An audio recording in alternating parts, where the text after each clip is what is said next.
why I'd much rather be Mexican than American. I do not want to be American anymore. And you might be thinking, this guy's an idiot. You are an idiot, you freaking idiot. Why? Everybody wants U.S. citizenship. Well, I'd rather be Mexican than American, and I'll tell you why. Everybody said, oh, we love America. Now the perception has changed. It's harder in some cases to get residency permits. It's extremely hard to get banking as an American. Opening a bank account as a Mexican is 100 times easier than it is as an American. And if you're at the same level of net worth with both passports, in my case, I would pick the Mexican. Mexico's passport is also improving, while the U.S. passport is getting worse. The Mexican passport is acquiring more countries that have good relationships with it. It has great relationships with Spain, obviously, with Europe, with the UK, with many countries around the world that are improving the passport's mobility. And they're getting more and more visa-free travel because they're creating trade agreements with different countries. They're allowing big factories from some countries to go and expand in Mexico. Manufacturing in Mexico is increasing. Engineers are graduating at a rapid pace in Mexico. And overall, the economy is growing. People are making more money. The passport is getting better. The reception of Mexicans around the world is getting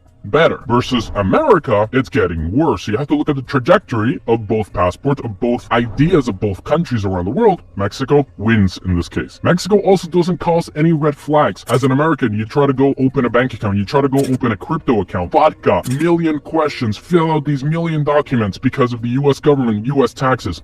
Mexico, nobody cares. Just, you're a regular citizen. It's the same as being a Caribbean citizen. It's even better than being a Caribbean citizen. This is being a European citizen. No one really cares. Overall, your life is going to be way easier starting a business, getting a bank account, traveling all over the world as a Mexican than it is as an American. Also, Mexico doesn't want to control its citizens. America wants to tax, wants to control the crypto around the world, wants to control where you go. They can cancel your passport if you don't pay taxes. So you think, oh, my passport is mine. No. It says really clearly, property of the United States of America. The same thing for Mexico. It says this is property of the Mexican government. The Mexican government isn't canceling passports because you didn't pay taxes or you forgot to pay taxes. Mexico has improving relationships with many countries around the world. And even though the Mexican government is very nationalist, they want to improve citizens' lives. And obviously it has its problems. I can't say Mexico is the best country. It cares the most about its citizens, but it cares more about its own country than trying to provide money to other countries, than trying to improve the lives of another country. And they also create great relationships with other countries and other governments around the world versus America, where it's just like,